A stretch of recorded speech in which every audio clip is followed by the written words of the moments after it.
Syracuse State Assemblywoman Pam Hunter to update how New York determines risk levels for sex offenders, try and help keep them from striking again. The changes come after the disturbing child sex abuse case earlier this year involving this man, 34-year-old Ryan Pontello.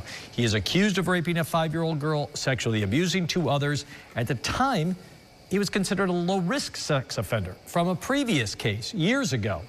Recently, News Channel 9's Rachel Polanski exposed missed warning signs in Pontello's past. Now, she talks with Assemblywoman Hunter, who just filed a bill to change a system she calls outdated. At the center of this legislation is this sex offender risk assessment tool, also known as SORA. Now, it is used to determine how dangerous a sex offender is. And as we've reported, it was signed into New York law back in 1995. Now, Assemblywoman Pamela Hunter says it is long overdue for an update. Sometimes it just takes a wake-up call. That wake-up call? An accused child rapist with a troubling past and a one-page risk assessment tool that has not been meaningfully updated in 3 decades. This may have been good for 30 years ago, but that's not good for where we are right now. Hunter's bill, which is a companion to existing Senate legislation, would modernize SORA and bring it more in line with evidence-based practices that are used across the country.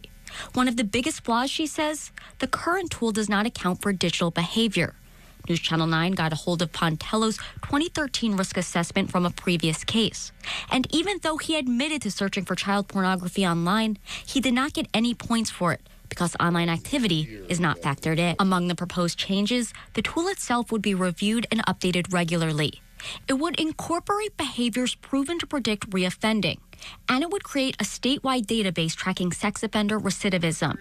Hunter calls it a starting point and says she's open to changes. This needs to be right. This needs to be accurate because this is what judges use. This is what district attorneys use in order to bring forward charges. It seems like a no-brainer. Right.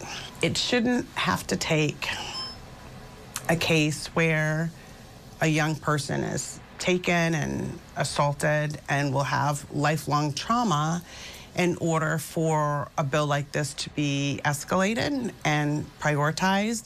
Assemblywoman Hunter just reintroduced that bill in July. Now she's looking for co-sponsors on both sides of the aisle.